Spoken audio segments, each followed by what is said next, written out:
let's get to Omaha. Becky is there with a very special guest. Good morning, Becky. Good morning, Joe. We are here this morning with Warren Buffett, the chairman and CEO of Berkshire Hathaway. And Warren, we want to thank you very much for your time this morning. Oh, thanks for having me. You know, we're just coming out of this story about Las Vegas, and while unfortunately it seems that we as a nation are becoming more and more inured to hearing about shooting stories, this one is different in the scale, in the scope of it, in the stories that are coming out right now. Do you have any reaction to what you've heard? You never should get inured to this. The one thing I would say is that I heard that the shooter got off 200 rounds in 90 seconds or something like that. And I think the Las Vegas Metro Police did an incredible job in getting there. I mean, when somebody's shooting at that rate, the police force may have saved maybe even hundreds of lives by reacting as fast as they did. But you've got 325 million people in this country, and a certain percentage of them, their brains don't work like brains should. Yeah. And you see a situation like this develop. Obviously, our hearts and our thoughts are with the people of Las Vegas and the people who have traveled around to be there today. But we are talking about business, too. And as much as we should not become inured to this, if you look at the markets, it's hard to see much of a reaction. The markets have ignored just about any potential bad news lately, with the Dow setting another record yesterday and with 8 quarters in a row now of gains for the markets. Is that a market that makes sense to you? Do valuations here make sense? Well, the valuations make sense with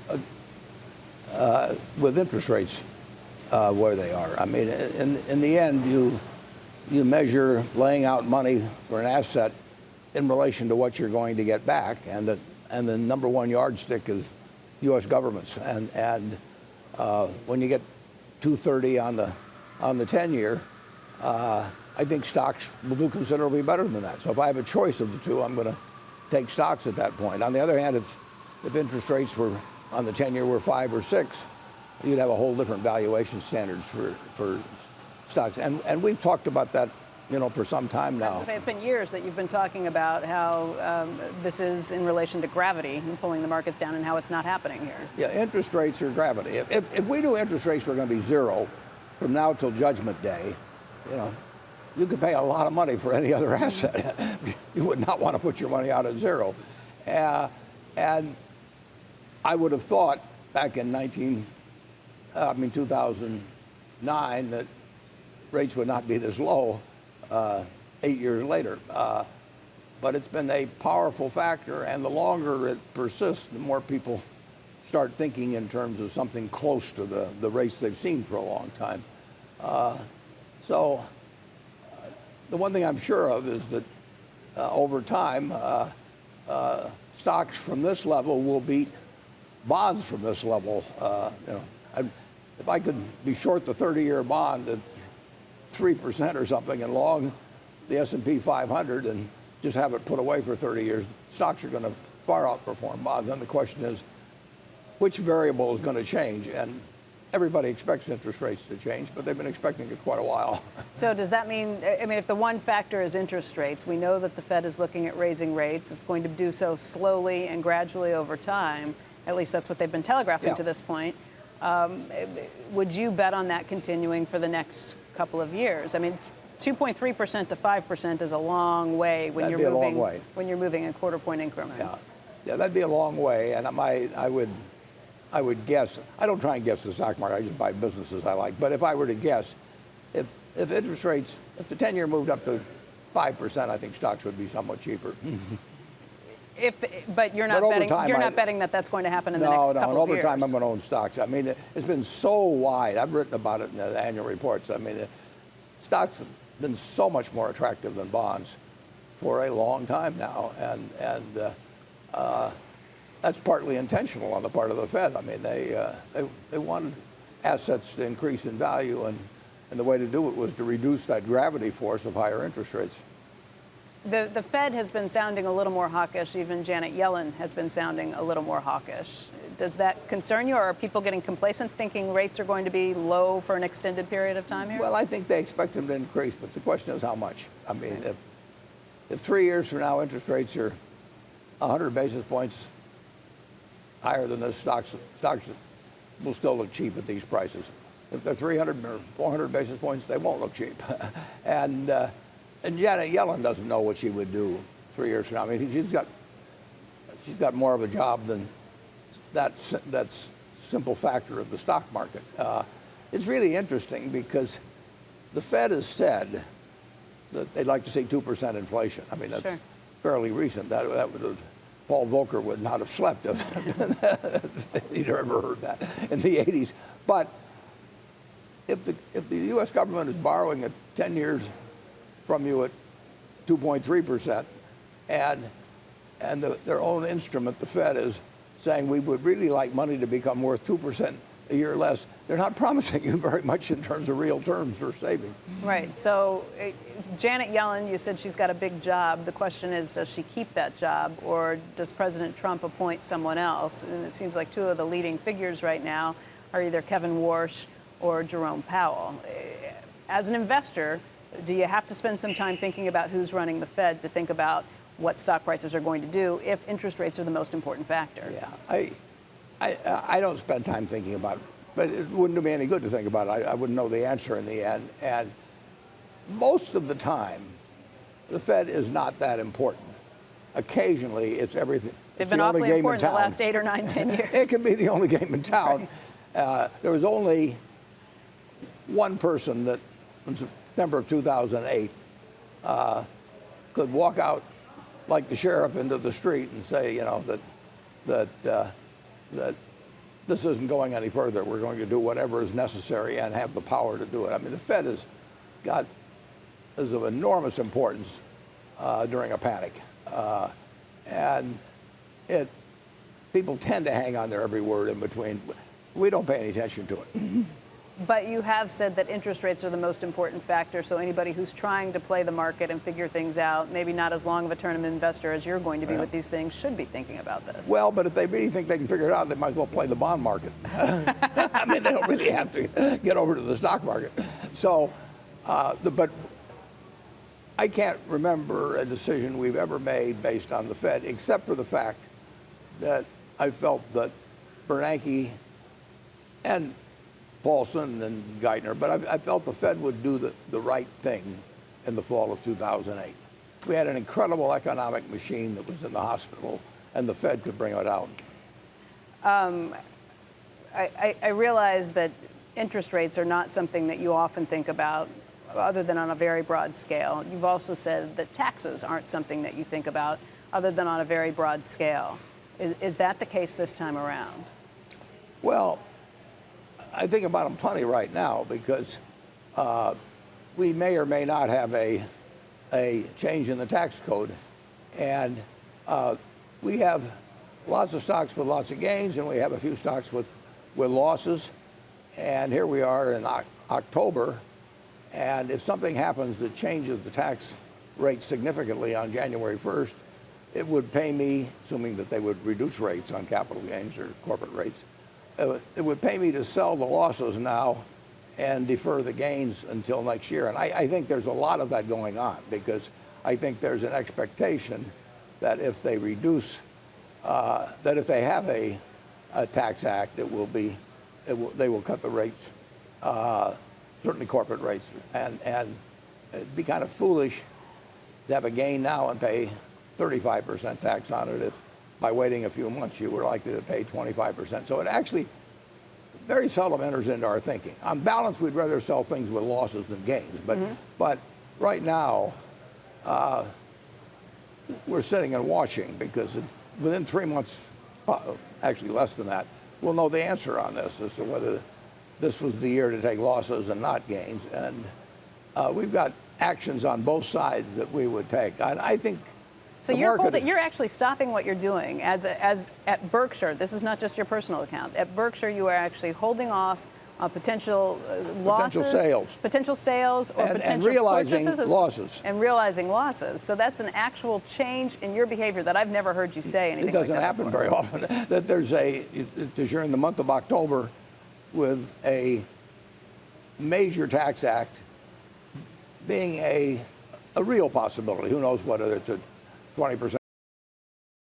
One thing I know about I'll know the answer within a month or two. I mean, there's not that many days left to legislate, and I would feel kind of silly if I realized $1 billion worth of gains and paid $350 million of tax on it. If I just waited a few months and would have paid $250.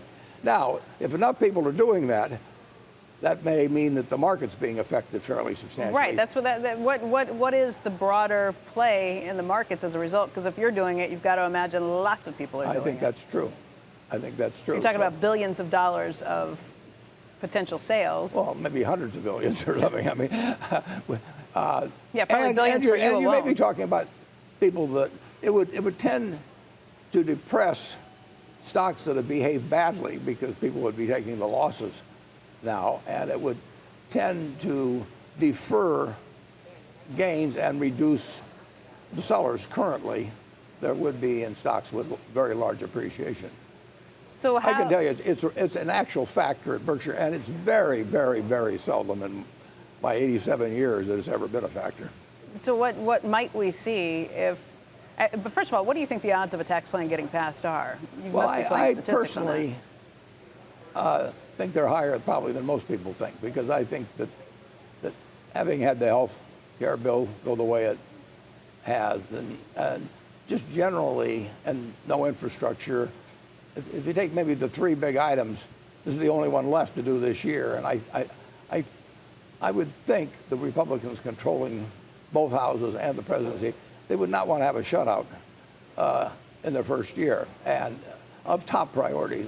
And I think they can get it done. I mean, it's not a tax reform act; it's a tax cut act, and I think that any politician that can't pass a tax cut probably is in the wrong line of business. I mean, if you can't pass that, I mean, it's a different thing with the Health Care Act, but I think there could be a lot of compromise, and I think it could be bipartisan to a degree. Okay, I know Joe has a question, but before we get to it, Warren, I know that we've had some issues with here. Let's get that back in before Joe asks his question. But Joe, just make sure that this is working before. Is that okay? I think so. Okay, Joe, go ahead. Try that out. It depends what Joe asks, whether it's okay. Yeah.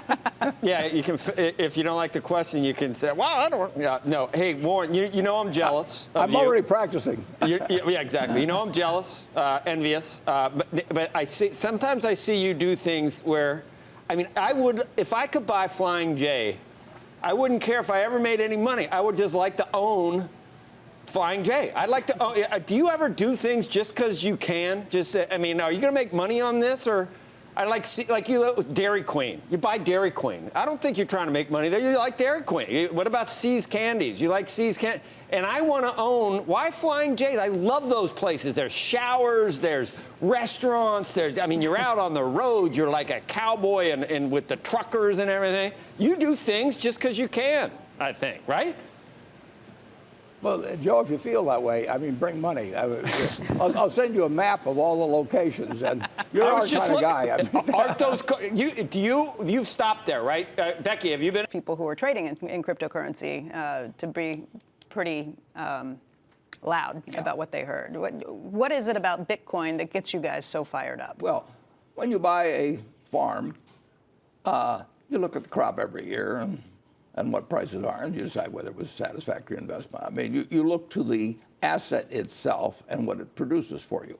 When we buy a business, we look at what the business earns and decide how we feel about it in terms of what we paid. But we are buying something that at the end of the period, we not only have what we bought in the first place, but we have something that the asset produced. And when you buy non-productive assets, all you're counting on is whether the next person is going to pay you more because there are even more other next person coming along. But the asset itself is creating nothing. One of the interesting things, for example, is gold.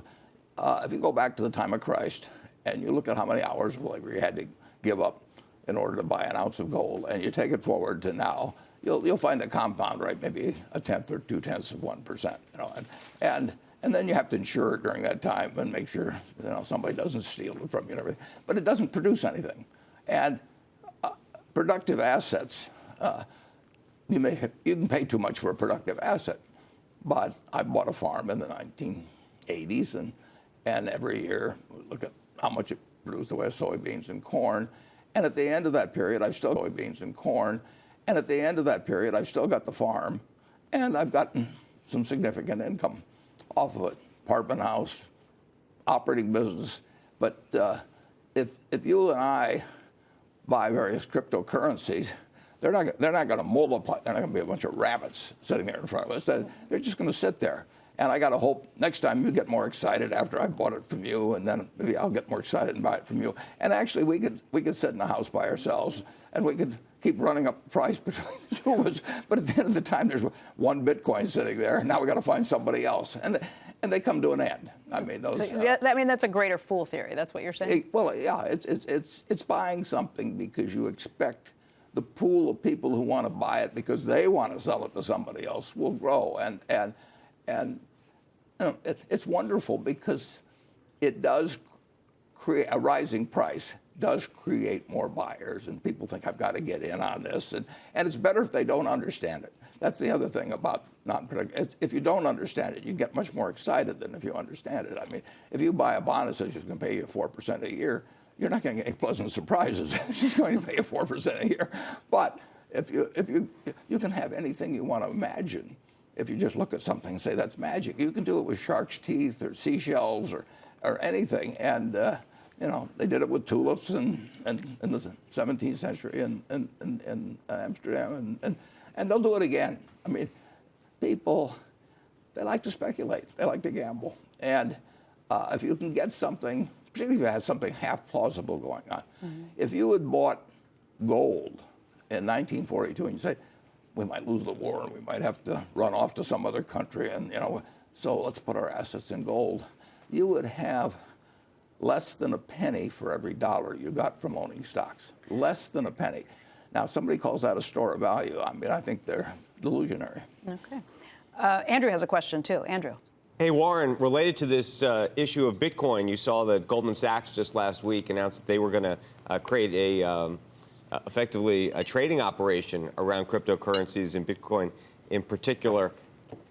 You've been an investor in Goldman. What do you think of their decision to do that?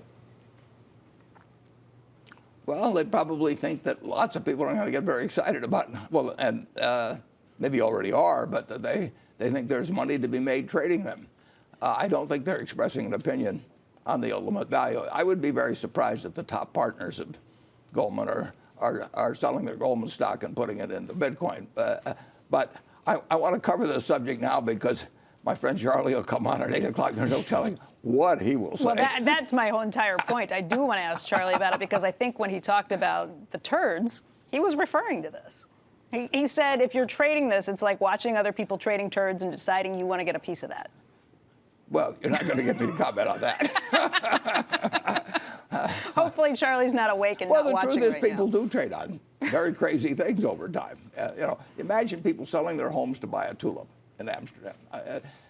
If people think they're going to make money the next day, and worse yet, if they think somebody else that they know is going to make money and they aren't going to make money, it just draws people in. You know, I could whisper something on this program, and kind of the more sillier it was, the more it might react, because there's no quantitative limits. If you buy a stock, you say, well, I'll buy it at 15 times earnings, but I won't buy it at 20 times earnings. But when you get into something that doesn't produce anything, you know, there's no checkpoints. There's nothing to reference it to. It's just, it's gone up, so it'll keep going. Now, I will say, when I was tweeting the things that you and Charlie were saying about this weekend, all I was doing was repeating what you were saying, and people were coming back with some pretty angry comments, including things like, I bought a house buying cryptocurrency. You're outdated on this. They said a lot meaner things, that you don't understand it, so you should shut up about it. You're not. Well, the interesting thing is if you're investing, you don't worry whether people say. If I'm investing in Apple, I love the idea of people saying Apple is terrible because I want the stock to go down because they're repurchasing shares and my interest will go up faster. You don't get defensive if you're buying something that produces that. You don't buy a farm and get real defensive if somebody comes along and says you shouldn't buy a farm or something. You say, look, I can watch the crops grow and I can see what I'm selling my crop for at the end, and I'm making 4% or 8% on my investment. You get defensive when you look at this thing, and it doesn't do anything. You're just hoping somebody comes along to pay you more tomorrow or the next day, and you're dependent on more people, the mob growing, basically. So those people do get angry. But the person that bought a house with it, I would say they did the very right thing. They sold it. They sold it and bought something else with it. Hey, Joe, you have a comment too? I was singing it, but look how long it took you to buy Apple, though, Warren. I mean, you finally did buy it, but you needed to be, it just took a long time. I don't know what happens with Bitcoin, but you see, I don't understand it either, but it's got quite a following among all these people that, think it's going to 25,000 or 100,000. I mean, it did take you. You've never embraced technology as much as a lot of other things that you understood a lot better. And you're finally in Apple. But what did you finally buy Apple? It was probably a $700 billion company when you finally bought it. You could have, it would have been nice to buy it at 100 billion or 50 billion. Yeah. And I say about buying apples, I don't care whether anybody ever mentions Apple again. I mean, whereas with Bitcoin, people that buy it want to tout it because they want more people to join the crowd. So they want to come on and say, buy Bitcoin, because they're going to lose money unless the crowd gathers, if the crowd starts dispersing. So they've got every reason in the world to tout it. When I buy Apple, I know that Apple is going to repurchase a lot of shares. So right now, Apple had whatever it did at the quarter, 4,927,000,000 shares, or 923 million, whatever it was. And we own about 5%, but I know I don't have to do a thing. Yeah. And probably in a couple of years, we'll own 6% without laying out another dollar. Well, I love the idea of having 5% go to 6%, and the cheaper the stock is, the more they will get for their money when they're buying it in. So there's just no reason at all for me to encourage other people to buy Apple. What was that? I hadn't heard anyone say city service in a long time. Was that? It was a. It was a preferred stock. It must have been converted. Long time. Was that? It was a. It was a preferred stock. It must have been convertible, wasn't it, or something, to have huge price swings? What? Convertible, wasn't it, or something, to have huge price swings? Now what happened, Joe, was that City Service started out as a utility company, kind of like it sounds, way back around 1910, sometime around then. Right. But then they started developing natural gas, and then they found oil in connection with it. So over a period of time, it still was a big utility company. It morphed into a basic energy company, production company. But they issued, when they were a utility primarily, they issued a $6 preferred, that cumulative preferred, and it quit paying dividends in 1932. Like a lot of people, they ran out of money then. So from 1932 forward, you had this preferred, which $100 par, which was accumulating at $6 arrearages. The year before I bought it, they actually made a $3 payment on arrears, but that still was less than the $6 coupon. And then they eventually called it at 200 and something, which was $100 par, probably a call premium, plus all the arrearages. It was not convertible. I see. That's pretty amazing, though. You were 11 years old when you. And what a history City Service had. I mean, there's a Boone Pickens and a Pac-Man defense, and it was bought by Oxy. And then part of their gas stations were bought by Venezuela, remember? And they were giving free gas around. And the Red Sox, the big Citgo sign up at near the baseball stadium. So it's amazing. Right. Yeah. Right. No, it became a major oil company. Yeah. They actually, I think, sold the preferred door-to-door way back in the 20s or sometime like that too. But quit talking about buying the farm. Every time you say bought the farm, I'm like, what's it? I'm like not listening for a second. And then you go, I'm buying the farm. It's like, stop talking about that. I looked up that's a weird expression that came from. It's very morbid what it actually came from, but. I'm not even going to go into it, but there's a derivation for where it came from when, I guess, if guys, they want to come back from a war and they're going to buy a farm when they do, and unfortunately, it's their family that ends up buying it from insurance proceeds or something. It's horrible. But anyway, let's move on to Bitcoin and different Apple. assets on this. The World War II, there was. Go ahead. Go ahead. Well, it was very interesting in one sense because John Maynard Keynes had written in 1935 or 1936 the general theory. And Keynesian economics, around my household, everybody thought it was a total fraud and all of that. World War II forced the country into this huge Keynesian type financing. I mean, we had the deficit finance in a way that was incredible, and the debt went up to 120% of GDP, which is considerably higher than it is now, from a figure far lower than that. And we sent millions of the most productive people. We took them out of the economy. We started building things that we dumped into the sea. We did it on borrowed money, and it created the runway for the greatest economic progress the world's ever seen. Wow. Warren, let me ask you one more question. Oh, go ahead. No, Yeah. so that almost. So is that like an endorsement of Keynesian economics, Warren?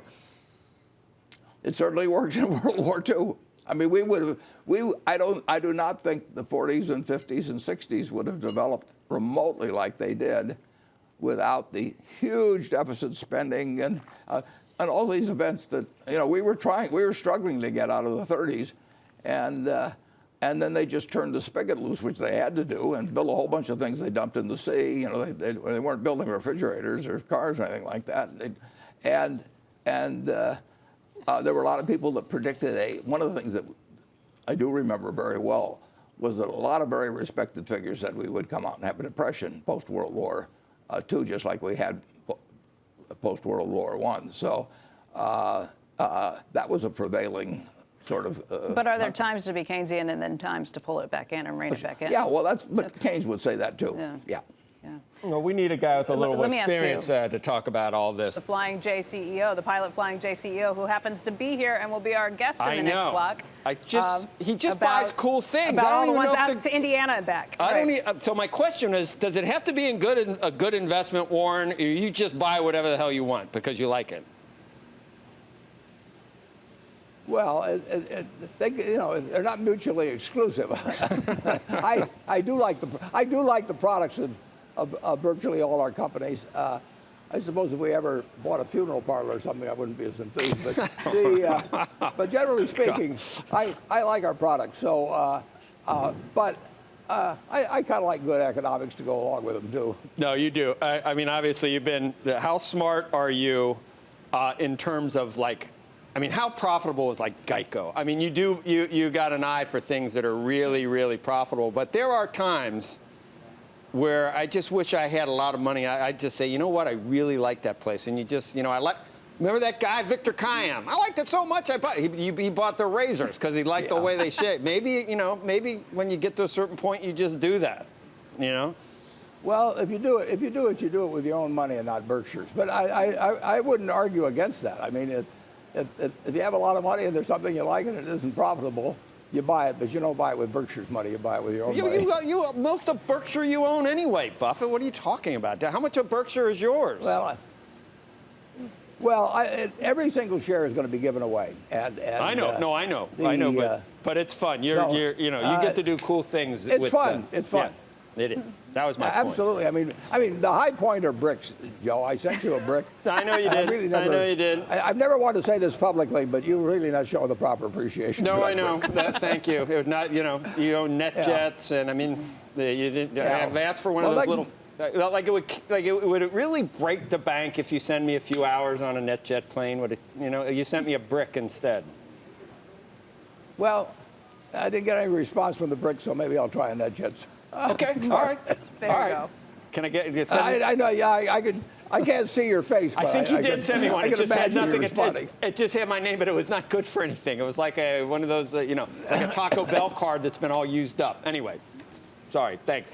I do have Dairy Queen cards. Yeah. All right, we are going to be back in just a moment. We're going to take a very quick break here. When we come back, we will be joined by the CEO of Pilot Flying J to hear more about this deal that's just been announced from Berkshire Hathaway taking a minority stake in that company today. Jimmy Haslam's the CEO, and he'll be with us in just a moment. Squawk Box will be right back.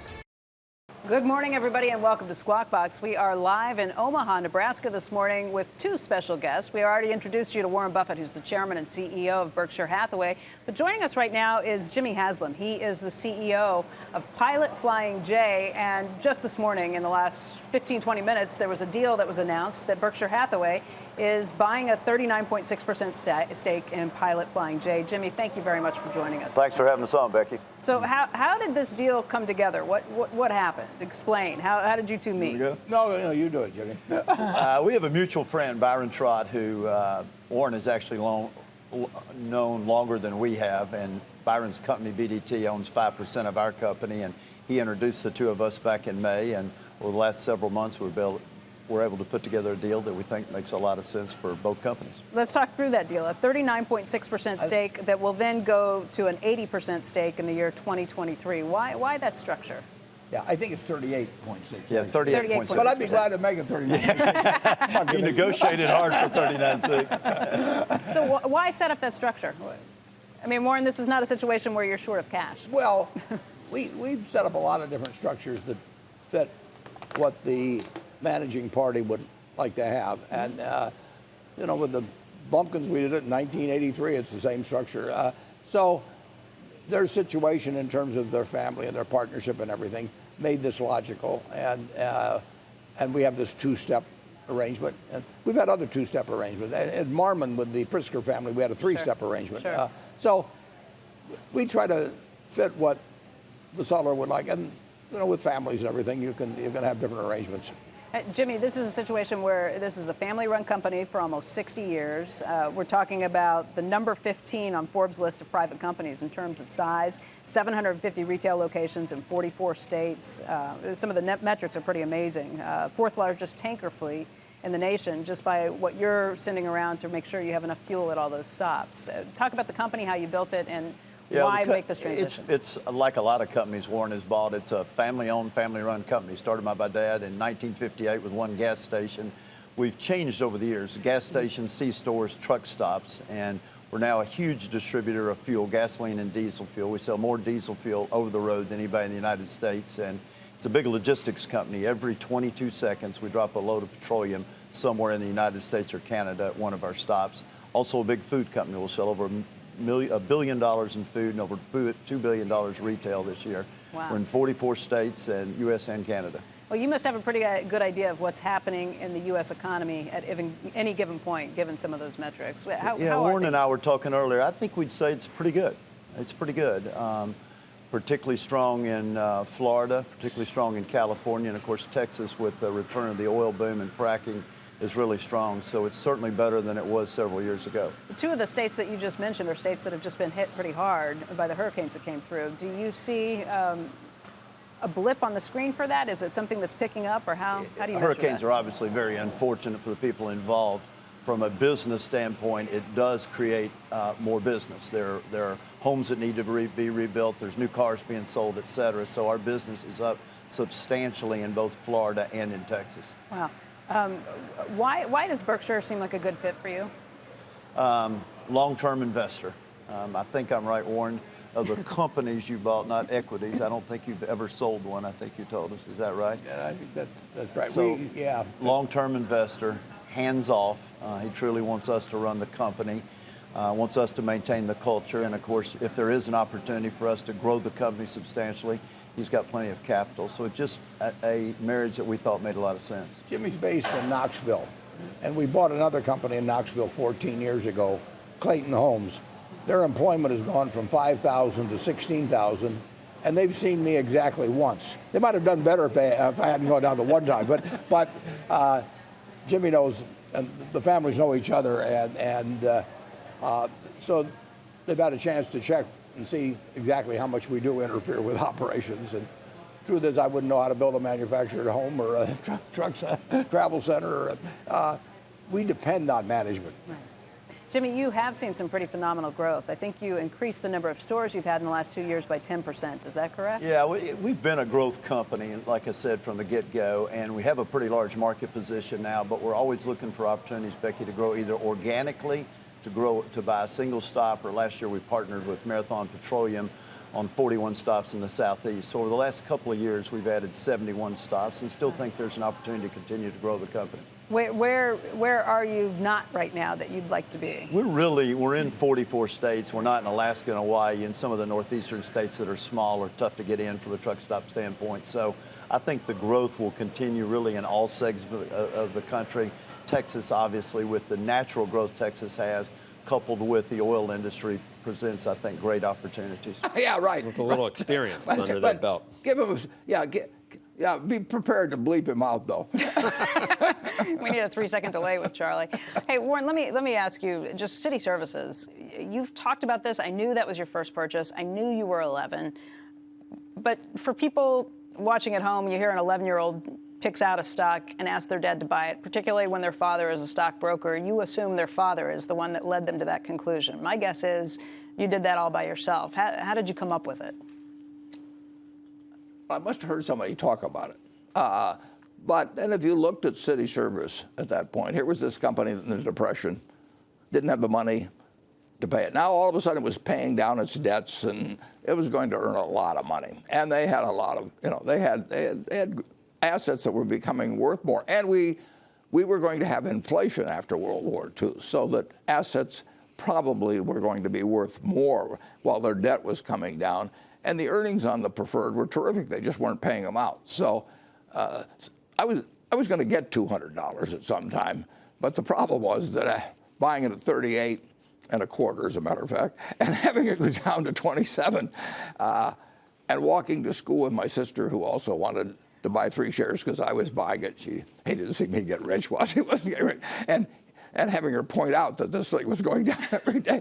When it got back up to 40, and we each had a chance to make a $5 profit, I thought, now my sister will again consider me a genius, and I will have $5 more. How could life be any better? So then I watched it go to 200 after selling it to 40.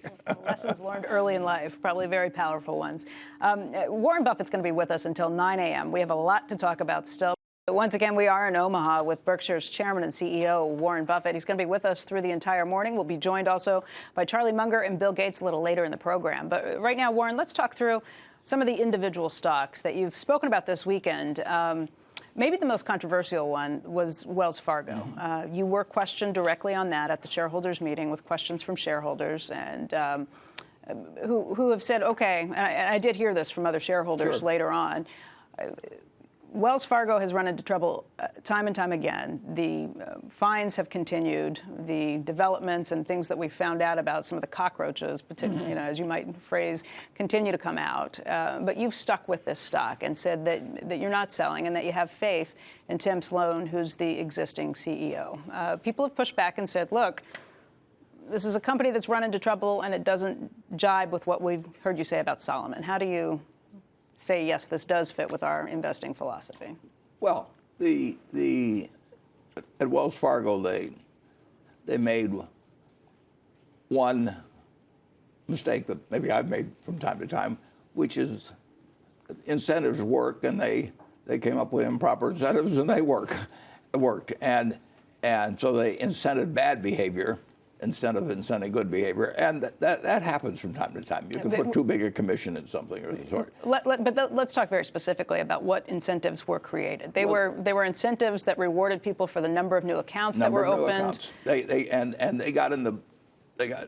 regularly on their investor presentations would say we've got so many, and 8 would be great, and 6.2 was better than 6.1 products. So they put this huge emphasis to the public out there, as well as to the employees, but to the public, that they had more services to their shareholders, and everybody listened. And surprise, surprise, people started creating fake accounts, and when bad behavior gets in there, other people figured out. I mean, if you get rewarded for bad behavior, you're going to have a lot of bad behavior.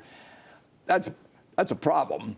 I'm sure it's a problem we've had from time to time in Berkshire and other places. But the real problem was, when you find out about it, you've got to stop it immediately. I don't know the details about why it wasn't stopped, but I've seen that before. And then it just gets out of hand. And if you don't stop it immediately, then if you do it 4 months later, everybody will come and say, well, why did you Why didn't you do something 4 months earlier? But let's be a little more pointed with this. This was not just a case where Wells Fargo was not stopping bad incentives immediately.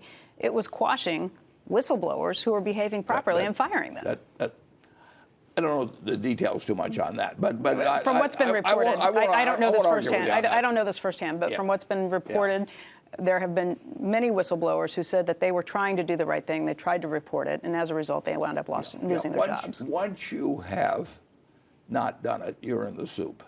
I mean, John Goodfriend in April of 1991 got word that Paul Moser, a trader in government bonds, was doing something that was very wrong, and he absolutely. John was not profiting by it. He didn't know about it. But the next minute, he had to pick up that phone and call Jerry Corrigan at the Federal Reserve of New York. And everybody thought he was going to do it in the room. But it was unpleasant, or he got distracted. And then on May 15th, Moser did it all over again. And now the position you're in is you call up, and you knew that this pyromaniac was out there who would set fires, and you let him ride another match. And then you're in big trouble. Anyway, you have to act. I mean, Charlie's been very good with me on things like that. If I tell him about anything that's a problem, I mean, he doesn't let me procrastinate. And I might procrastinate otherwise. It's a very human trait. But anyway, then they uncover other wrong things as you get into it.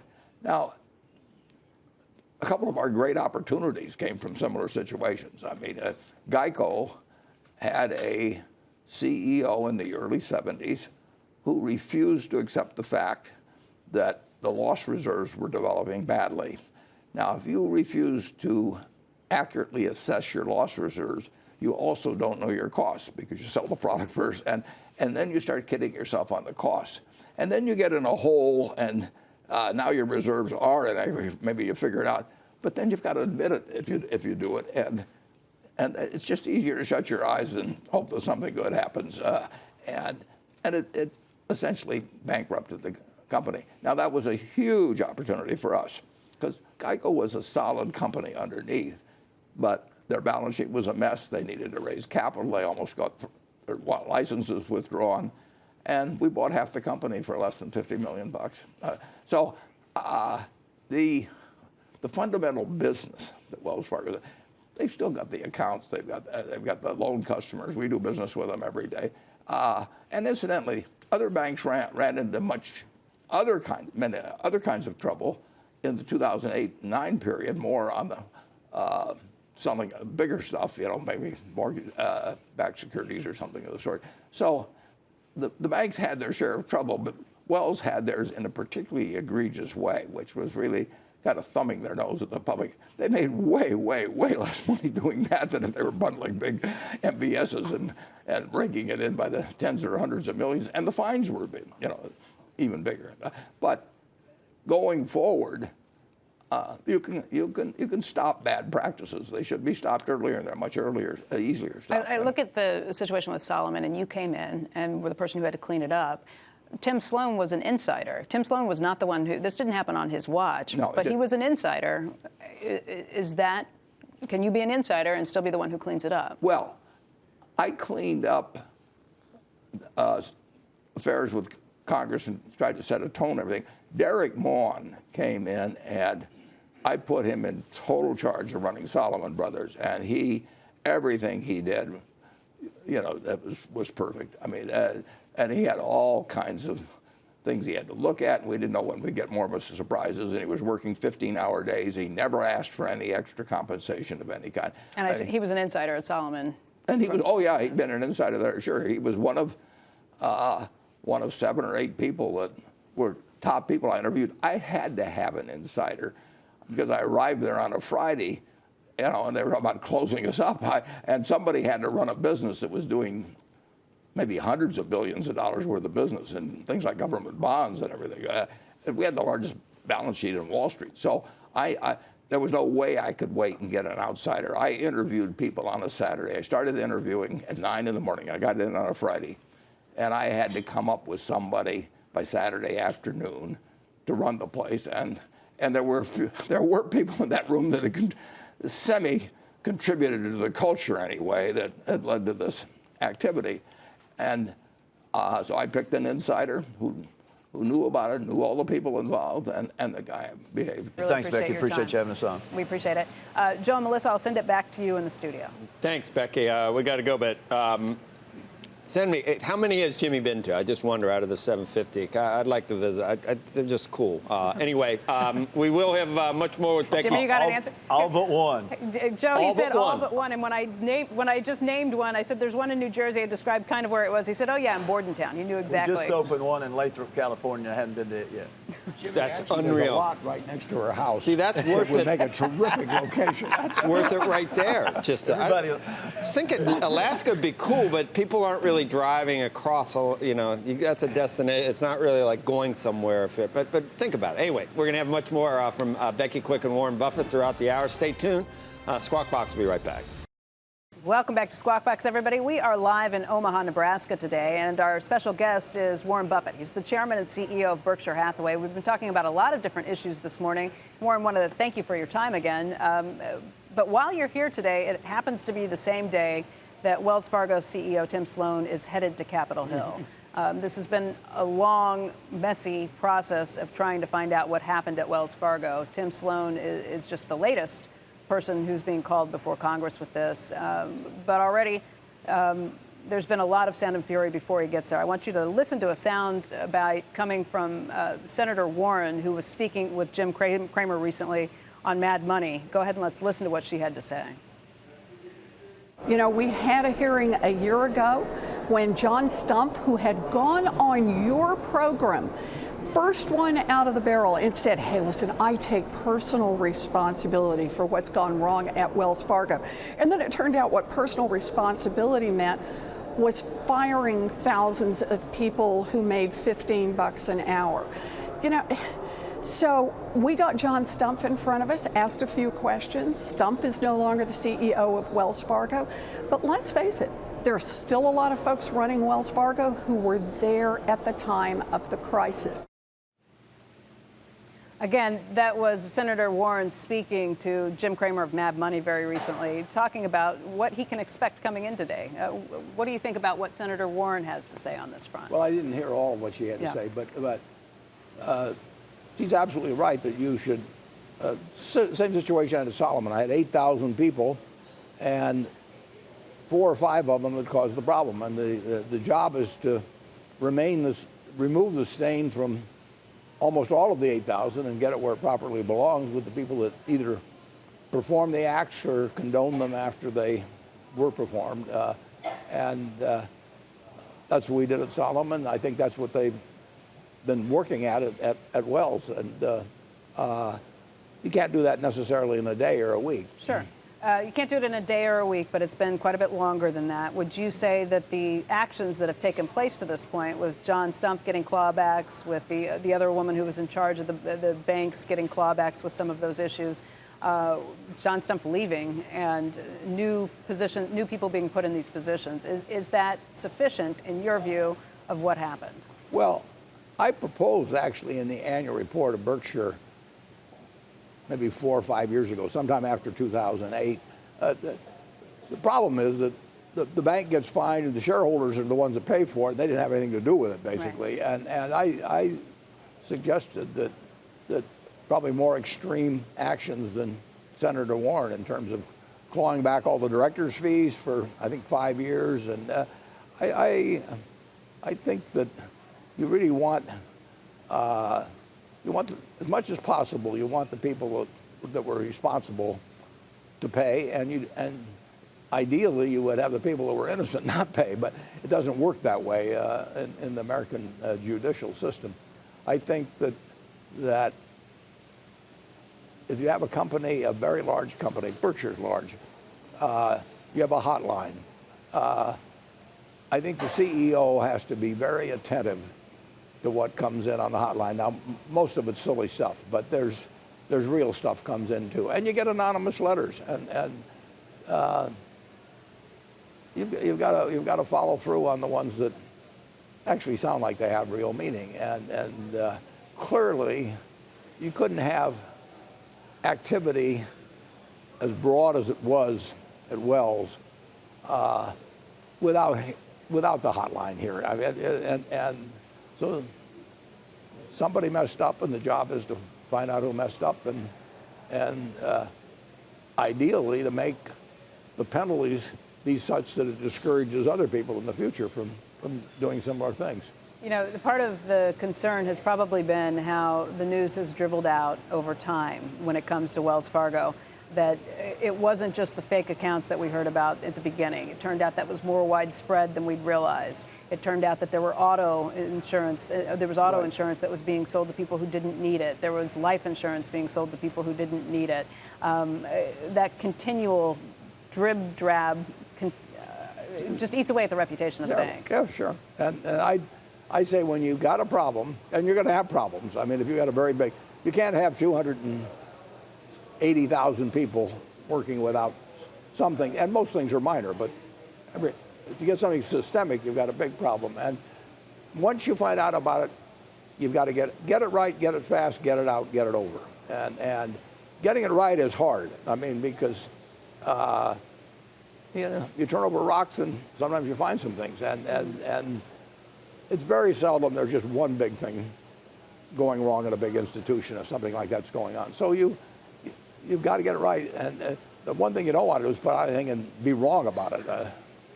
A lot of the things that you just said are not exactly how things have gone at Wells Fargo. You're the largest shareholder in Wells Fargo. Do they still have your faith? Are you still behind the bank? Yeah, Tim Sloan has my faith, and like I say, it happened to me at Solomon. Well, Solomon had my faith. It doesn't mean every person at Solomon had my faith after I got there. And I had some surprises. I mean, I was worried about surprises every day. But the truth was that 99% of the people were perfectly decent people. They were just like the people working at Goldman or some other place, and somebody gone haywire, and other people didn't report it fast. But when you find a problem, you have to jump on it. I mean, that's just basic. You just said that Tim Sloan has your confidence. Have you spoken with him before he goes before Congress? Well, I was in Las Vegas last week talking to about 400 Wells people, and Tim was head of this. It was their top group from around the country. I did the same thing about 5 or 6 years ago for Wells in Chicago. I did it for B of A maybe 7 or 8 years ago. I mean, every now and then they ask me to come around just so that people can see who owns a lot of shares. So I've talked about. I must have talked for at least an hour just last week. And did you talk to him at all about his testimony before Congress? I mean, he knows that I testified many years ago in connection with Solomon, both to the House and the Senate, and I told him something of my experience, but it's all on tape in terms of being able to see it anyway. But I told him what I would do. If he has your confidence, are we right to assume that you have not sold any shares of Wells Fargo? Only enough to stay under 10%, which was something that the Fed requires. And since Wells repurchases their shares, and we were right up against 10%. In fact, we went over because they repurchased shares, not because we bought. So we will sell enough to stay at around 9.8, but that's to avoid becoming a bank holding company act. So if we see the SEC filings that show you're selling, we should not assume that No, you'll find we're just keeping a little below 10%. We've not sold a share except for that purpose. Okay. You are a major shareholder in Bank of America, too. That's true. What's your favorite bank? What's my favorite bank? Well, I'm not so sure. What's your favorite child? But Bank of America has done a sensational job under Brian Moynihan. Brian had all kinds of problems when he came in. I mean, they were not of his own doing, but he had a ton of problems, and he had a lot of rocks to turn over, and it cost a lot of money. And he just set out step by step to bring the bank back. And he's gone from 280 or so thousand people down to 210,000. He's gone from a run rate of expenses in the 70 billions down to 54 billion. I mean, he has really done a job. And we will be holders of B of A stock for a long, long, long time. Warren, we're going to take a quick break right now. I will send it back to Joe and Melissa. We have much more to come with Warren after this. Oh, all right, Beck, thanks. We're going to go to break, and then we'll be right back with more from Warren. Good morning, everyone. Welcome back to Squawk Box here on CNBC. We have a special program where we're live in Omaha, Nebraska this morning with Warren Buffett, who's the chairman and CEO of Berkshire Hathaway. We've been talking about lots of issues today, from the market to what's been happening on Capitol Hill. And Warren, we touched briefly on taxes earlier, but we didn't dig deeply into what you think about what's happening with this tax bill right now. This is an area that you've written on, that you've spoken on pretty extensively in the past. You said earlier that this is not a tax reform bill, it's a tax cut. Tax cut. What do you think about it? Well, I don't think I need a tax cut, but for example, the current proposal eliminates the estate tax. And it's not a death tax. There are going to be 2.6 million people die this year in the United States, and there'll be 5,000 tax returns that states that pay tax. So if you start going to a funeral every month, it's going to be 40. They picked, I they just picked a new wondered- guy. They picked Jack Burnham. Warren, I wonder how much Wells Fargo talks to you.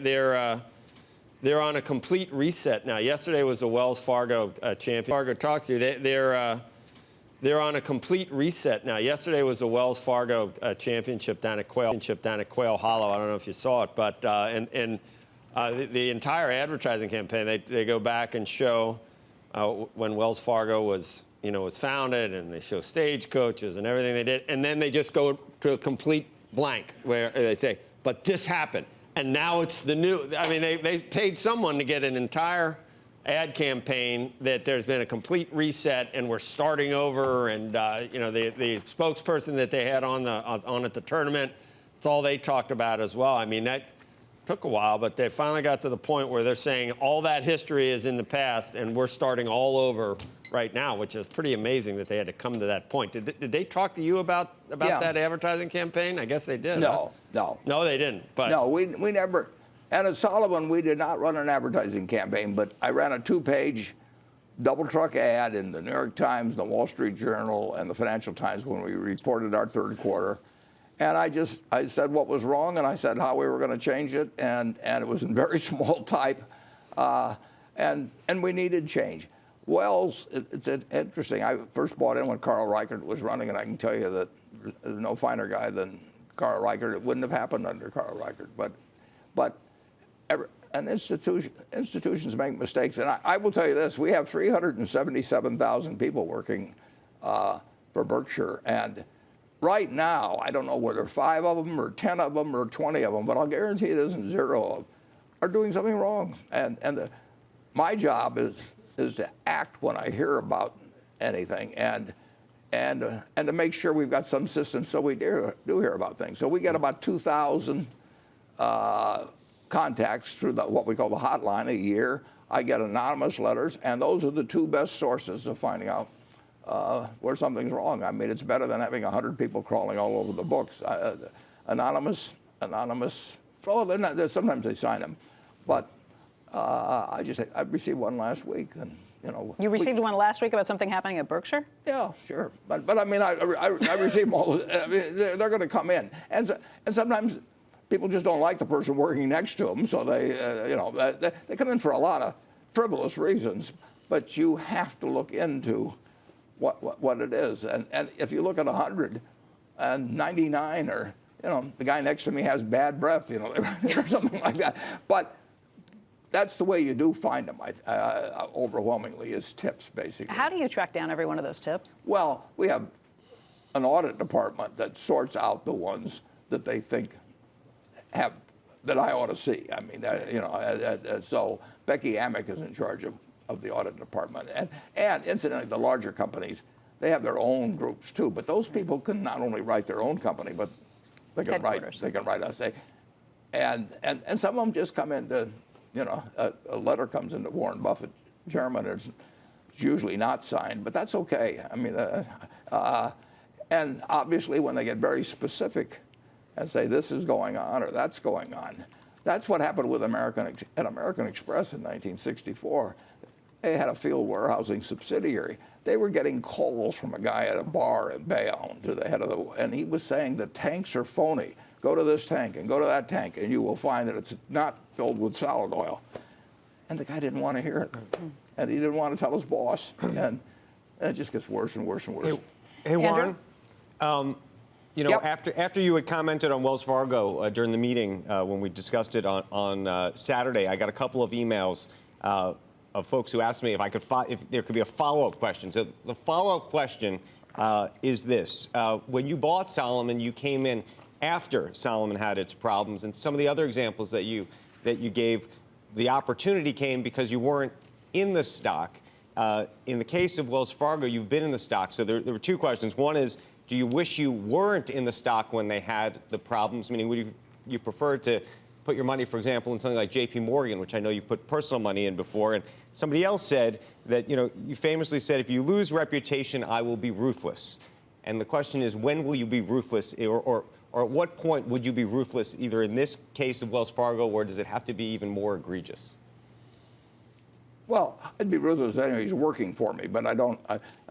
The answer is, of course, I wish I'd bought the other stocks, bank stocks, and then sold them now, so I'd be buying Wells Fargo now. I mean, Wells Fargo actually is buying in a lot of shares, and you can argue that they're improving the per share value because they had this bad news. They're buying it cheaper. But I think 10 years from now, I think if you look at the 10-year record of Wells Fargo 10 years from now, you're very likely to find that it outperforms most of its competitors. Would you be buying more shares now if you could? You can't because of the bank thresholds. Yeah, having 10%.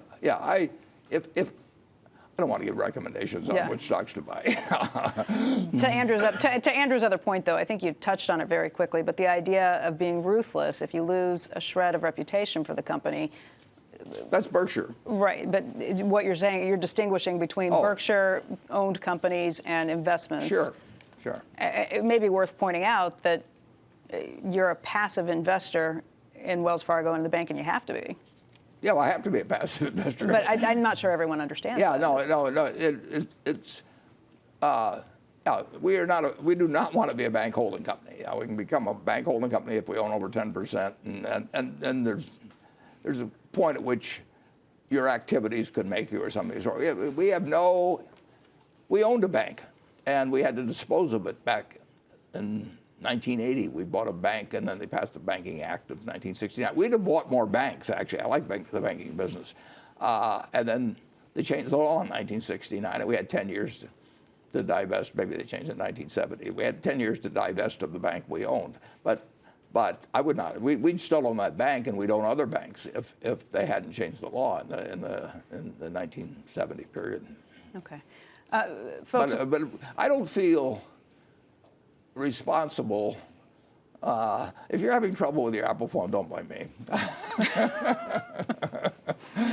Okay, we have much more from Warren Buffett still to come. Today, we are introducing the Warren Buffett Archive. This is a website with the world's largest collection of Buffett speaking about business, investing, money, and life. It includes 25 full annual meetings for Berkshire Hathaway with Warren Buffett and Charlie Munger taking questions from the audience. It goes all the way back to 1994 with a highlight reel for each year. By the way, folks, this is the only place that you can get this complete archives. It's also got 130 hours of searchable video. It's synchronized to 2,600 pages of transcripts that have been painstakingly checked by Alex Crippen, who did a phenomenal job of running through and making sure he knew exactly what everything that was mentioned was done. This was done by hand.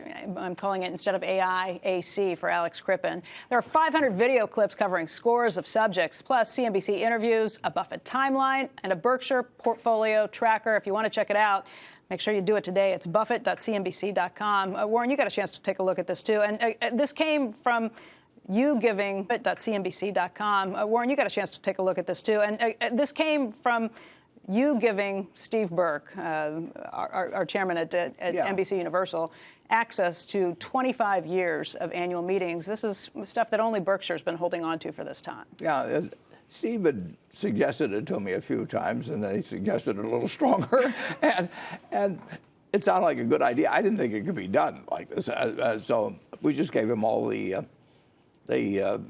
annual meeting material. We didn't give the movie because that's got some stuff that we promised not to put out. You mean with celebrities who have done the celebrities things? come on, yeah. But in terms of the annual meeting stuff, door to portal to portal, and everything we had, and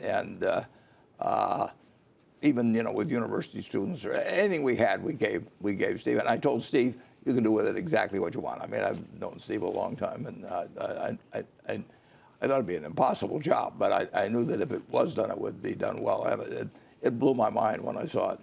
I mean, it's been really useful for me just going back trying to figure things out, because over the years things kind of blend together when you said what or exactly what you said, or if it was you who said it or Charlie who said it. The search function is better than I had anticipated, just in terms of being able to look up things. Like maybe I wanted to find out when you started buying shares of Apple.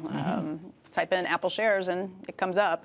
And I can even go back, link to the transcript, and then click to the video of you saying exactly why you were buying it. Yeah, it'd be more fun for me to just recall what I was saying at the bottom of all that sort of thing. But it's all there. I mean, and that's the way it should be. I just love the idea. Great, thank you. And folks at home, if you are wanting to check this out, the address again is buffett.cnbc.com. The website is live. We'd love to hear what you think about it, too. Again, folks, we are live in Omaha, Nebraska. This was the site of the Berkshire Hathaway annual meeting this weekend, the 53rd annual meeting. Our special guest is Berkshire's chairman and CEO, Warren Buffett. And Warren, thank you again for being with us this morning. It's fun.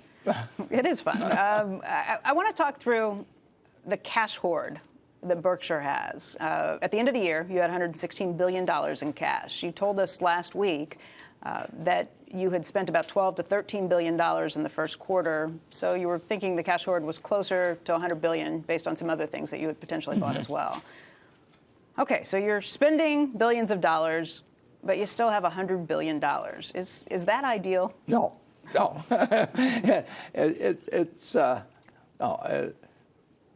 We earn very little on it, but that is, we will earn a little more this year than but it's just about the world's worst investment, except doing something dumb that you're doing for a longer term. But it does give you the ability to move very quickly if something very big comes along. But I would much rather have that number be 30 billion than 100 billion, and have that the other 70 billion invested in, ideally, in businesses we own, but also in securities we own. And we did, for example, put out, I don't know whether it was 12, how much was in the first quarter and how much was in April, I'm not sure. But we put out 15 or so billion net into stocks, and I like that. And it wouldn't, if I could find them and buy them in sufficient quantity, if that had been 50 billion, I'd have been even happier in the first quarter, or if we'd bought a $50 billion business. But you don't want to let money burn a hole in your pocket either. I mean, if we buy a business, we buy it to keep. So if we pay X for a business or 2X for a business, the business doesn't know. It doesn't adapt itself to what I pay. It's going to earn the same.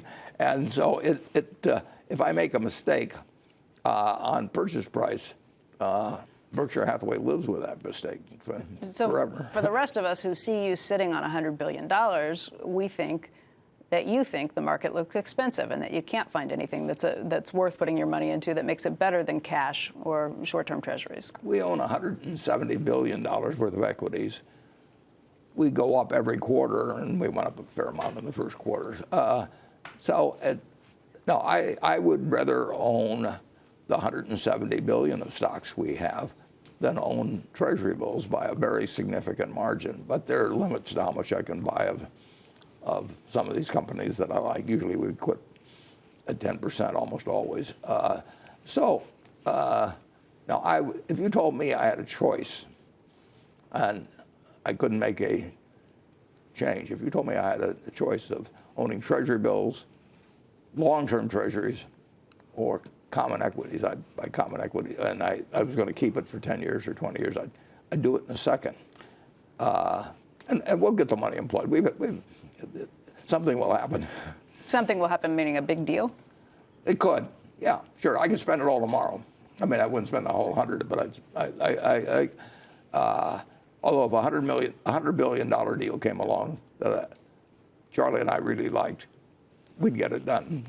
You'd get it done by spending it all or by financing part of it? Well, we'd probably we might borrow 25 or 30, or we might sell some things. I mean, but one way or another, we'd get it done if we liked the deal. There are questions that came in from shareholders that I got this weekend, and I didn't get a chance to ask you all the questions that came in. Some of them said, is $20 billion still the amount that you feel comfortable holding? Others asked, if you've got all this and you're telling all of us to put our money in an S&P index, why don't you put that $100 billion in an S&P index? It wouldn't be the dumbest thing in the world if we did, but that's a lot to move in and out. No index fund would take it. I mean, to start with, knowing that we would might want to yank it out, 50 billion of it out in a week. So we'd almost have to create our own index fund to do it. It wouldn't be hard. Well, it'd be a fair amount. I mean, they're better set up to do it than we are to buy 500 stocks in the proper proportions and keep it indexed. But we could create something that was a quasi-index fund, and that would have been smarter than what we've done, Becky. That was smarter. You know, I mean, I've thought about that some. I think it's a little harder to act when you see something later on if you do have to unwind 500 positions and all. I like to move when I move. But net, if you told me over the next 30 years that Berkshire would keep its excess funds, we'd still have 20 billion at least in treasuries, or treasury bills. But if you told me we were going to follow, for the excess money, we were going to follow an index fund policy versus a treasury bill policy, I would say the index fund policy would work well, assuming we could execute it reasonably well. Okay. Let's talk about Apple, the place where you were spending the bulk of that cash that you were in the first quarter, where you were deploying it. $12 to $13 billion that you put in. That's on top of the, I think, $27 or $28 billion you already, maybe it was $29 billion you already owned in Apple as of the end of the year. Yeah. That's a big chunk of that $170 billion. It's the biggest stock that you own by far. It already was before you bought these additional shares, 75 million shares. Why?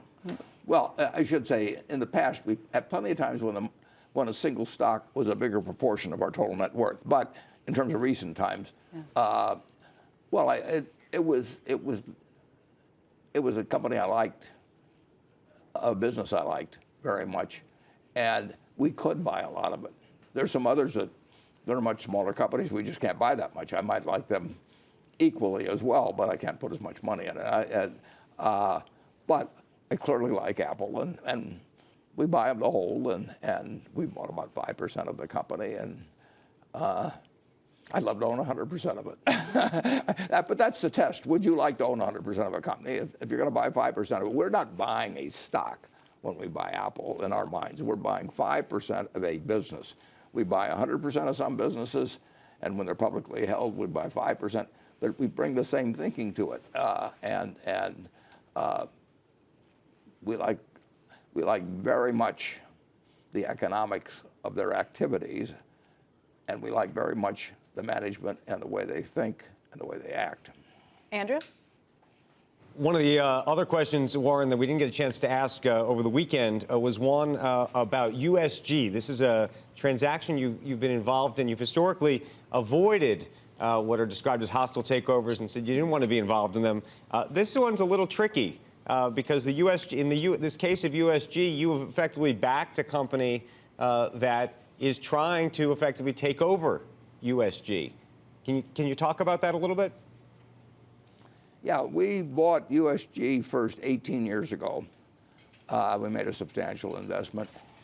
In 2006, the company went into bankruptcy twice, and the company faced these huge asbestos claims. And we backstopped single-handedly, Berkshire did, a 1-for-1 stock offering, which is very unusual, and we backed with $1.6 billion or $1.7 billion. This company coming out of bankruptcy, having a 1-for-1 offering, and then 2 years later, in 2008, when the crisis hit and also hit housing, the company found itself needing money again, and we put up $300 of the $400 million they needed at that time, and 18 years from the time we bought the first stock, and 12 years from the time we, in effect, bankrolled the company in terms of coming out of bankruptcy, we've never received a dividend, and the stock that we backstopped in 2006 at $40 was selling has been selling for less than that. And in general, the earnings estimates, the new products and that sort of thing, falling short. Now, that happens with companies we own, too. I mean, the business can be tough. But when they received an offer from another company that also had been an 18-year-old shareholder and perfectly responsible building materials company that actually competes with our company, Johns Manville, in this country, they made an offer, and the company did not. We own 30% of USG. The company did not call and say, what do you think of this offer or anything of the sort. They just called afterwards and said that their board had unanimously decided that it wasn't in our interest to negotiate with them or anything.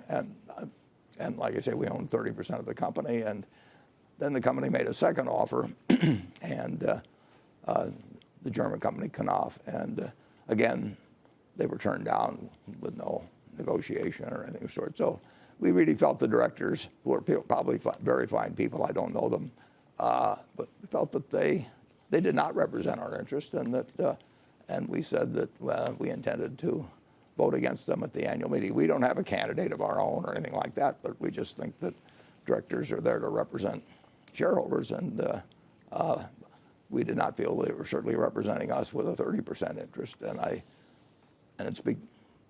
Since then, the two proxy advising organizations, ISS and Glass-Lewis, have said that they think they recommend a vote against these directors as well. And now the company has said it's going to negotiate with Knauf. So that is a situation. That's the first time, I think, in the 53 years I've been in Berkshire, that we've voted against a slate. We withheld our vote at Coca-Cola a few years ago because of a compensation plan, and we voted a time or two against individual issues, maybe on stock options or something of the sort. But it's a question of whether the stockholders should determine what they think the value of the company is. All I know is that for 18 years it has not worked out that well, and management has been more optimistic than subsequent events delivered, and we thought they should sit down and negotiate.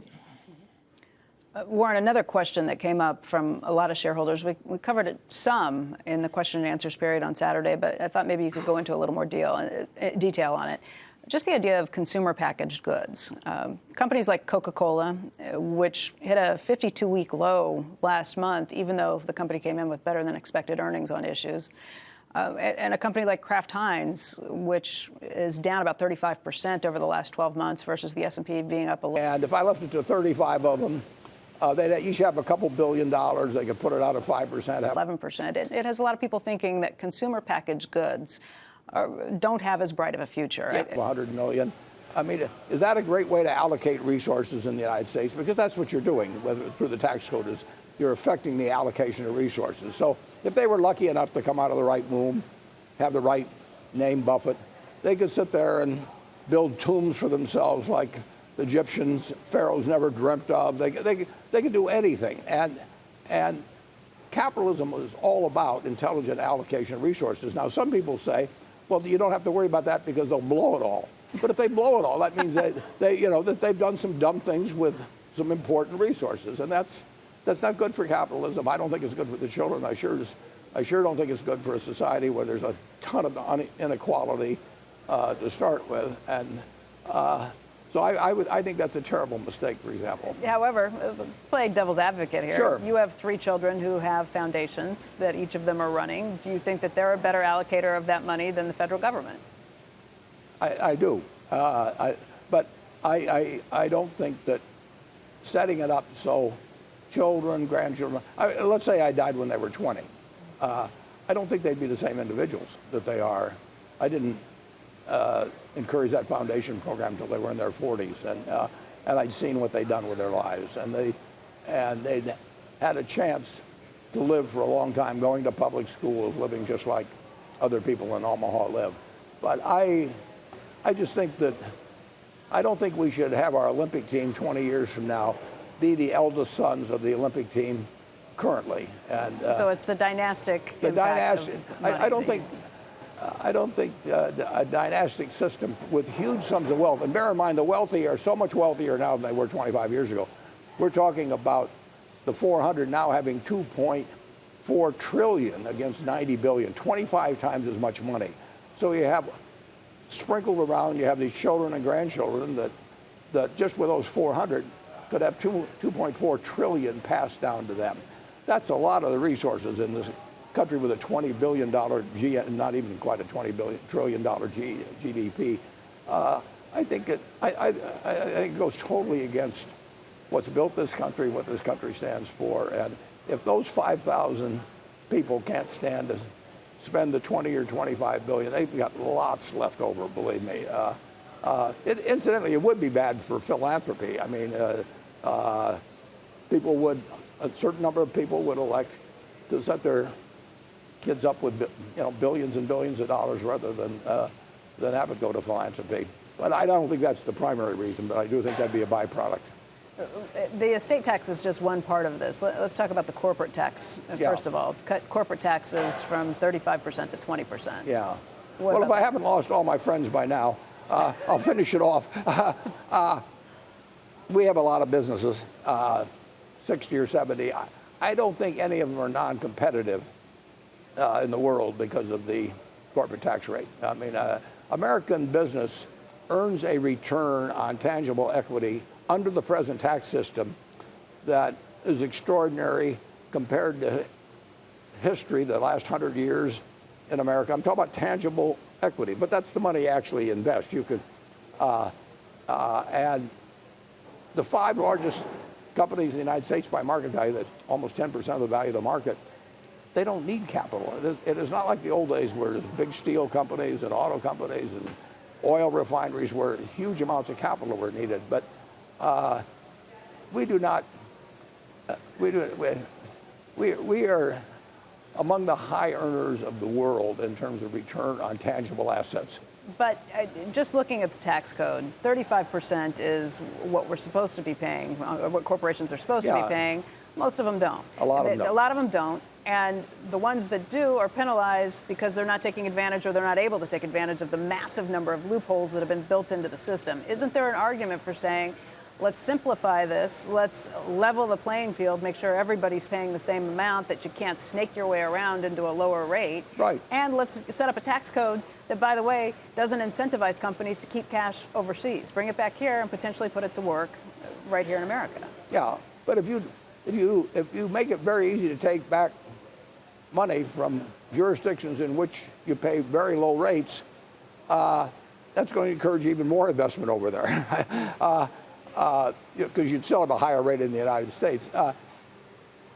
It's American, listen, on a personal basis and for Berkshire Hathaway shareholders, I hope they do change it downward. I mean, I would like it in the sense that it would be good for 1 million shareholders of Berkshire in terms of their net returns. But I do think some of the arguments, I think people may find their nose growing a little bit after they make them. Melissa has a question too. Melissa? Yeah, Warren, I completely get your argument that a lot of companies don't actually pay the going tax rate. But Wells Fargo, for instance, pays a tax that would be higher than the proposed corporate tax rate of 20%, right? Their effective tax rate as of the second quarter was 27% or so, so it would benefit. So right. Broadly speaking, what do you think that tax rate to 20% would mean for the broader markets? Would that mean, a 5% increase in stocks? I mean, what's your estimate? Well, a decrease in taxes would mean an increase in profits. It might not be totally the amount of the decrease in taxes, but it would increase earnings. There's no question about it. So the question is whether that's already built into expectations. I doubt if it fully is built into expectations. So, no, the lower the taxes go, actually, if you had a negative tax rate for corporations, it'd really be great. But you're right about banks, incidentally. Banks tend to pay a pretty full rate, unless they own some tax-exempt bonds, but that's not a big item. Some of them do some low-income housing tax credits and that sort of thing. But the tax rate on banks is right up there among the top of various industries. Berkshire, most of our income is taxed at 35%, but we do have a lot of unrealized appreciation in securities, close to $100 billion, that hasn't been realized yet. But if we were to sell all of the stocks we own today, we would pay 35% on about 80 or 90 billion dollars. But I can say this: the banks are doing okay. They're not doing as well as they were 8 or 10 years ago. That's primarily because of capital requirements. Capital requirements can kill the return on equity in banks, and they've reduced it significantly from what was available 10 or 12 years ago. So you have a question? Yeah, no, I'm just trying to just get exactly what you're saying, Warren. So if the money came back, it would be a good thing, but you don't want it to go. You don't want to induce them to send it over there in the future.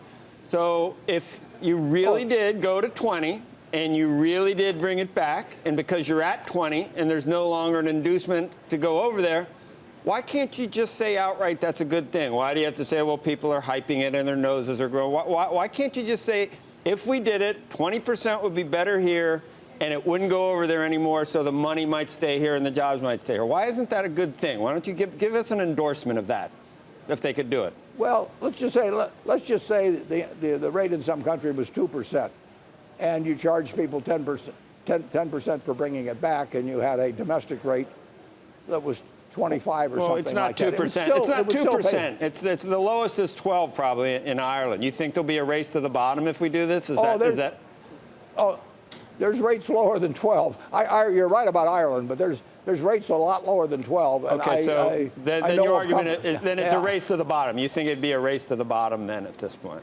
Well, there's some of that. And one thing, interestingly enough, Joe, the money is coming back to some extent. When Berkshire Hathaway sells a bond issue, guess what? The foreign subsidiaries of certain very cash-rich American companies buy those bonds. So the money comes back to Berkshire Hathaway. We pay interest to the foreign subsidiary of the cash-rich country over there. But that money ends up in the United States. Right. Think of it this way. There's trillions over there, though, right? I'd rather have isn't there 2 or 3 trillion? I'd much rather have that back here. Do some infrastructure. Yeah. Let's say you have two companies, Company A and Company B, and they both have $1 trillion over there. And Company A borrows $1 trillion from Company B, and Company B borrows $1 trillion from Company A. Now you've got all $2 trillion back here, and it's available for investment. See, you're so smart. You know how to do all these things before they actually get done. That's why you love that second to die insurance. You don't care about estate taxes because you've got more things going on to get around it than you're just too smart. You're too smart for if everybody had you running their money, we wouldn't need any tax reform. Yeah, I can tell you exactly the secret of not having any estate tax. Just give it all away. Right. Right. It'll eliminate all estate tax. Exactly. That's true. But Warren, just one follow-up just to underscore a point. You said that a lower corporate tax rate will increase profits. Does that mean that you also believe that a lower corporate tax rate will cause the markets to go higher? Well, anything that increases profits tends to push stock. I mean, there can be 10 other variables happening, Right. For other, but as a single variable in the equation for profits, and profits determine stock prices over time. No, it is a plus for American business. And like I say, I got a million shareholders at Berkshire Hathaway, and they would all love to see a corporate tax cut. You also said if my kids had grown up quicker and become mature quicker, then I would want them to keep it and not give it to the government. I mean, there's all these qualifiers in some of your arguments, Warren. So if you could keep it in the private sector, but you didn't have crazy 20-year-olds blowing it on God knows what, then you would. So you see what I'm saying? Maybe we should have a wealth tax on you. Maybe we should have taken 20% of what you have right now because you got too much right now. You can't possibly use it. So maybe we should just just start reallocating it now. So you don't need that much. Well, we're doing. I'm with you, Joe. Okay. Don't say. No, not a wealth tax. Actually, I'll be safe. And I'll tell you, if you can tell me how have your kids mature at age 20. Send me the secret. How about maturing at age 60? I don't. Neither am I. Well, yeah, it's more fun the other way. There's no guarantees. There's nothing like an immature billionaire. I mean, that old one. Right. Get to do whatever. Get to do whatever you want, like buy Flying J because you like their truck stop. We'll put one right next to your house, Joe. I love those places. We'll really make it convenient. I love them. I can shower there. We'll give new meaning to the term convenience store. Hey, Warren, let's talk about the markets again, because you have a long-running bet that's almost up. It's in the final stages, the last year of the bet, about what does better, the S&P 500 index over 10 years or someone who you made a bet with for $1 million who got to go pick 5 hedge funds. He created a fund of funds based on 5 hedge funds. And between the two of you, the S&P 500 index has been the massive outperformer over the 9.5 years of the bet. Yeah, it'll absolutely kill every one of the fund of funds. And bear in mind, each one of the fund of funds had a strong financial incentive to pick the best funds they could find 10 years ago. I mean, it meant real money to them. Funds. Yeah, so it was overwhelming. And passive investment, I've written about it. Passive investment in aggregate is going to beat active investment because of fees. You did this as a result because you wanted to show people that they didn't need to be trying to beat the market all the time, that they could just be investors over the long haul, and that would be a way to make money. And that they didn't have to pay 2 or 3% a year to somebody to get those. And average results were going to be very good. Right. And they were good. They've been good all my life, and in these 10 years they've been good. You've done perfectly okay with passive investment. Actually, you've done great with passive investment, especially the last 7 or 8 years. There are people out there who are saying, oh, he just got lucky. He picked the right 10 years. He did it right before quantitative easing came along. There's a guy, Mark Yusko at Morgan Creek, who's been saying he wants the next 10 years bet and thinks he can outperform in that time. What do you say to somebody like that? Well, they'll put up a substantial part of their net worth. I get letters all the time from people who say, I'd like to do it. I'll put up $100 or something. They'll become famous. So they love the idea of me giving them a lot of publicity. If anybody wants to put up a significant percentage of their net worth, $1 million, does that cut it still? It just depends on their net worth. Okay. But if they want to put up a significant percentage of their net worth, their family's net worth, and they want to make a bet on 10 years on active versus passive, maybe that my estate has to be the one to settle with them. I mean, at 87, anything involving 10 years is kind of a triumph of hope over statistics. But nevertheless, the ones that have written me, they really want to get their name in the paper, basically.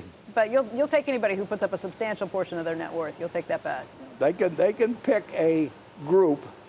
You got to pick a group, and because I'm picking a group of 500 in the S&P, and they can pick the date of the start.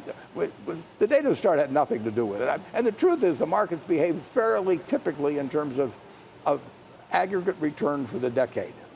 This is not some extraordinary period in the least.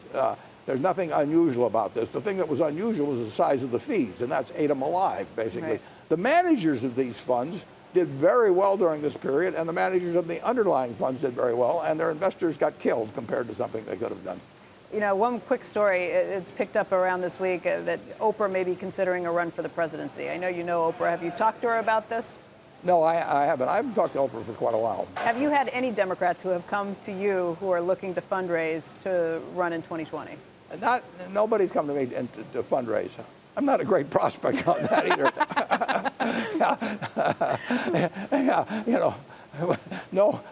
No solicitors allowed, or something on the door.